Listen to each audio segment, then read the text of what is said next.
হুজুর আমি একজন ব্যবসায়ী, কিস্তিতে কিছু ফ্রিজ হুন্ডা পণ্য বিক্রি করি এবং কিস্তিতে নেয়ার কারণে দাম একটু নগদের চেয়ে বেশি রাখি, এটা জায়েজ হবে কিনা? বুঝছেন কি বুঝেন নেই?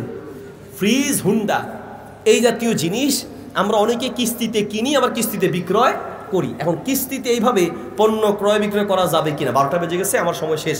2 মিনিট কি সময় দিবেন না শেষ করে দিব? আচ্ছা, কষ্ট হচ্ছে আপনাদের? হাঁটা চলা করলে কিন্তু আমি পারবো না ভাই, একটু বসেন। কিস্তিতে, আমার দিকে তাকান, কিস্তিতে আপনি পণ্য ক্রয় বিক্রয় করা জায়েজ আছে। কিস্তিতে পণ্য ক্রয় বা কিস্তিতে কোনো কিছু ক্রয় বিক্রয় করা না জায়েজ নয়, এটা জায়েজ আছে। এই ব্যাপারে আলেমরা একমত। কিন্তু সমস্যা হলো আপনি নগদে কিনলে যেই দাম, কিস্তিতে কিনলে দাম একটু বাড়ে, ঠিক না? মনে করেন, সহজে বুঝেন, একটা হুন্ডা আপনি যদি নগদে কিনেন এটার দাম হচ্ছে 1 লাখ, কিন্তু যদি আপনি কিস্তিতে নেন এটার দাম হয় 1,10,000 টাকা। তাহলে অতিরিক্ত কত ধরা হলো?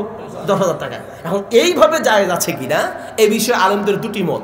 এক পক্ষের আলেমদের মত হচ্ছে জায়েজ হবে না, যেহেতু আপনি যতটুকু এটার দাম তার চেয়ে বেশি নিচ্ছেন, এই জন্য এটা জায়েজ হবে না, অনেক আলেম বলেছেন।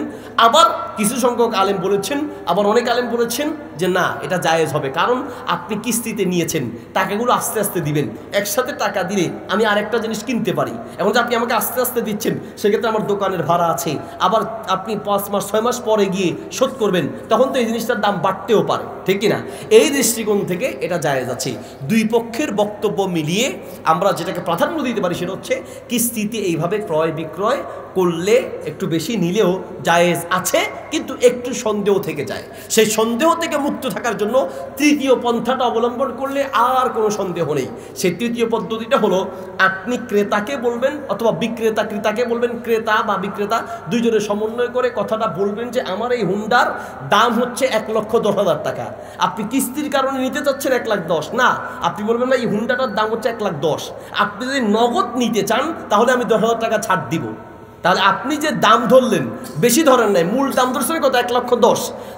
মূল দাম আপনি যদি ক্রেতা নিতে চায়, আপনি যদি 1,10,000 বা 15 ধরেন, অসুবিধা নেই, যে আমার এই হুন্ডাটার দাম 1,10,000 টাকা, আপনি যদি নগদ নেন আমি ছাড় দিব, ছাড় দেওয়া জায়েজ আছে, এই ব্যাপারে কোনো ইখতিলাফ নেই। তাহলে আপনি দাম ধরার ক্ষেত্রে কিস্তিতে নিলে যে দামটা ধরতে চাচ্ছেন, মূলত ওই দামটা মূল দাম ধরবেন, নগদে নিলে আপনি ছাড় দিবেন, কারণ নগদে পেয়েছি, আমি আরেকটা মাল কিনতে পারবো। কথা কি বুঝতে পেরেছি? তাহলে 3টা পদ্ধতি বললাম। এক, অনেক আলেম এটাকে নাজায়েজ বলেছেন, অনেকে এটাকে জায়েজ বলেছেন। জায়েজ যারা বলেছেন তাদের যুক্তি এবং দলিলের যে ইঙ্গিত সবগুলো মিলে শক্তিশালী। 3 নম্বর যে পদ্ধতি, এই ব্যাপারে কোনো ইখতিলাফ নাই, সেটা হচ্ছে আপনি মূল দাম ধরবেন, যেটা আপনি কিস্তিতে দিতে চাচ্ছেন, এটার মূল দাম এত, কিন্তু আপনি নগদে নিলে ছাড় দিবেন। কথা কি বুঝাতে পেরেছি? আল্লাহ আমাদেরকে বোঝার তৌফিক দান করুন।